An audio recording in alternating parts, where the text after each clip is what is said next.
Now to another top story that has made national headlines, and we've got new details as charges have been filed against 9 people after a violent kidnapping at an apartment complex. 2 of the victims were beaten, 1 stabbed when taken from their apartment in December.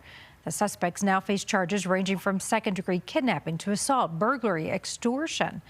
These suspects are currently in ICE custody. 7 others detained after the crime are also in ICE custody and are under investigation. Police also have arrest warrants for 3 more people not yet in custody.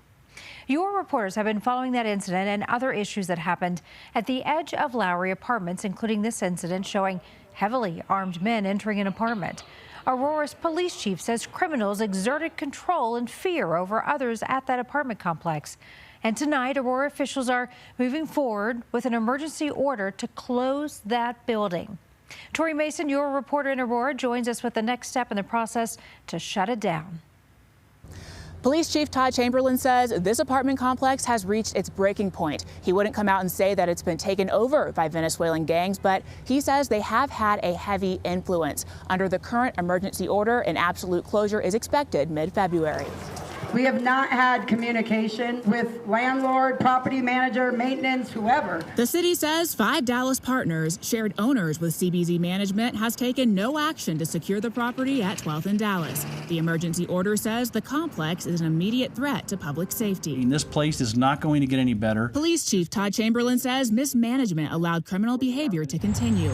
In 2024, APD had 382 calls for service at the property. We have effectively, proactively, and aggressively gone into that location and worked on the crime issues in and around there. But to be quite frank with you, it's not enough. Chamberlain recognizes every resident isn't involved in criminal activity. Housing is a human right. Relocation is a concern for advocates. Some individuals talk that we're not giving enough time. By the middle of February, that's going to be 2.5 months that there's been notice that this was coming. The goal is to clear the complex without displacing lawful tenants. Now the city must determine who they are. They'll be going door to door to understand who's living there, what their situation is. Jessica Prosser, Director of Housing and Community Services, says the city will hire a company experienced with distressed properties. The county will offer support with partner agencies. They will be evaluating whether financial assistance can be provided depending on that individual family. They're really focused on families. The city of Aurora says 60 apartments will be affected by this closure. They are working to relocate lawful tenants and provide them resources. The police say that they are focused on safety during this transition. Reporting in Aurora, I'm Tori Mason, covering Colorado First.